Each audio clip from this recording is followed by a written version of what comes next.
Okay, we're up here in the attic getting ready to pull this blower motor out. And all I have to do after studying it is those two screws up there. You got two more down here. You take those four out and this thing should just slide right out. Other than that, now you got to disconnect the wires. You've got three wires there and you trace them in. And I've already located where they go. I'm going to take some pictures so I'll know where to rehook them back up with the new motor. And along with that, I drew this here diagram just for like a backup.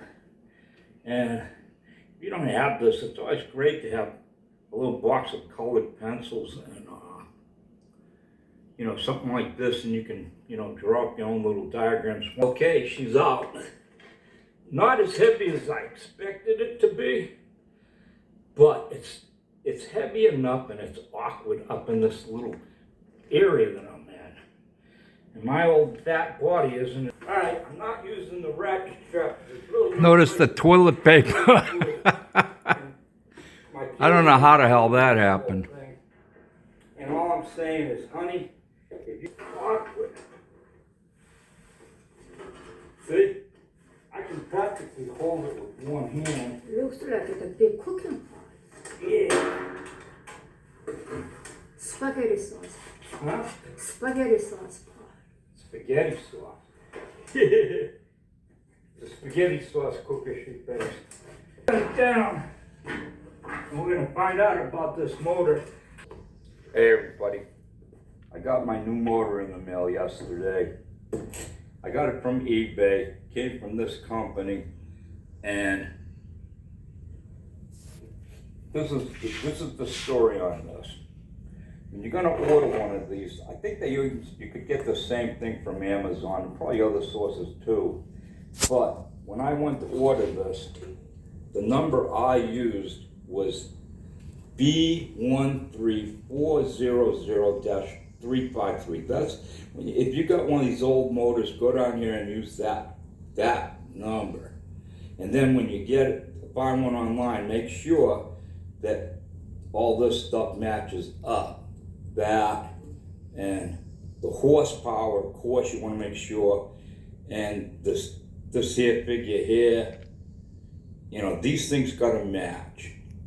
The gauge on the wires looked different, but it didn't make any difference. The new one I put in, the wires look a lot smaller gauge, but it's working fine. I just did a lot of rubbing. Still needs a little more, I guess, with brushes, and then glue it out with air pressure. This one spins a little better. It's older, but this is the trick. Look at this. There's no play in that shaft, none at all. This one, here, you'll see that rock back and forth. So that was definitely not good.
Getting it back in, you know, wasn't as easy as when I took it out. My big fear was hitting, you know. I was afraid of hitting I can't think what you call it. It's not the condenser. not the condenser. I can't remember Anyways, again. It was getting these two, you got 4 screws you gotta line up. And the top 2 weren't a problem, but these 2, it was like, what happened to the holes? And I had to encourage it a little with this. I don't mean slamming it either, just some light taps. It got it in there where it was supposed to be. So next It trick worked great. hook up the capacitor. Then just reran the wires Test using the little the diagram. fan and see if she rotates in the proper manner, clockwise. If it does, hey, great. If it don't, then I guess, you know, you gotta play with the wires a little bit. Hooking up the capacitor.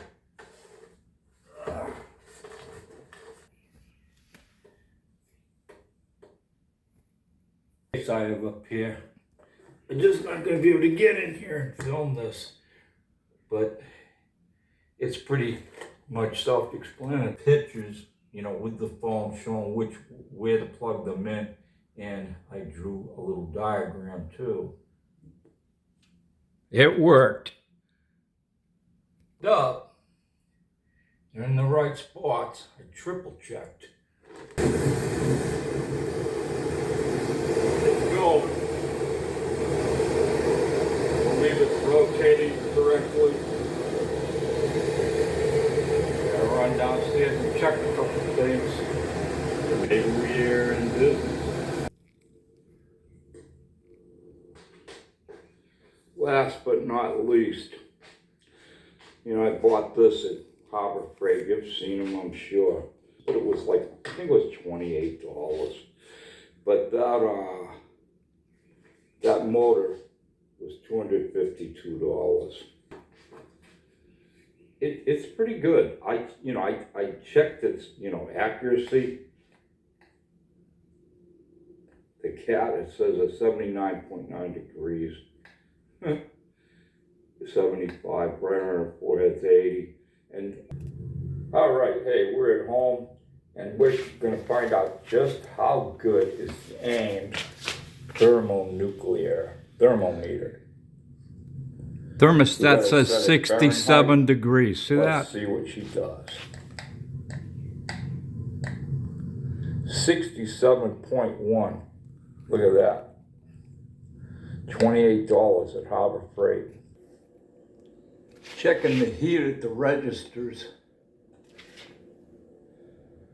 It's saying 89.8. Let's go check a couple more of them. Another room, and we got 90.1. All right, let's check another place.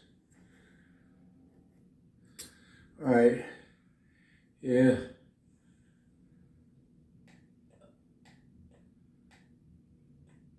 .0.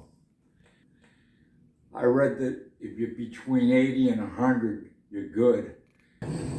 When you're getting ready, you know, to clean the condenser on your heat pump, I always get the can pressurized with some good sunlight so it's warm. But this is what I'm really wanting to talk about.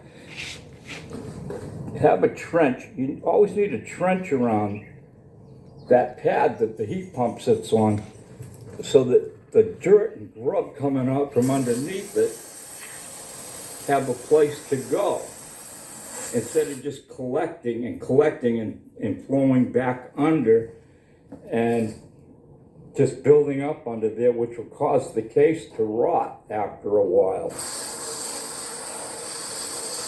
And you can, if you do this once every 6 months, you don't even need this stuff. I haven't done it in a long time, and that stuff can cause you a problem.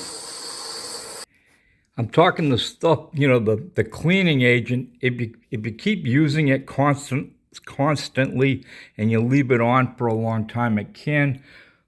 They say it can affect the coils in there, you know, like cause corrosion. So when you spray it on You only leave it on for, a couple minutes, 3 minutes, and then you spray off, and you want to just use garden hose pressure.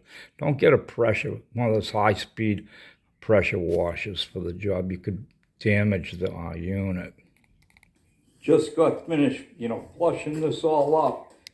And this is one other thing they don't generally talk about. And debris goes down in here and it collects in there and it can't get out.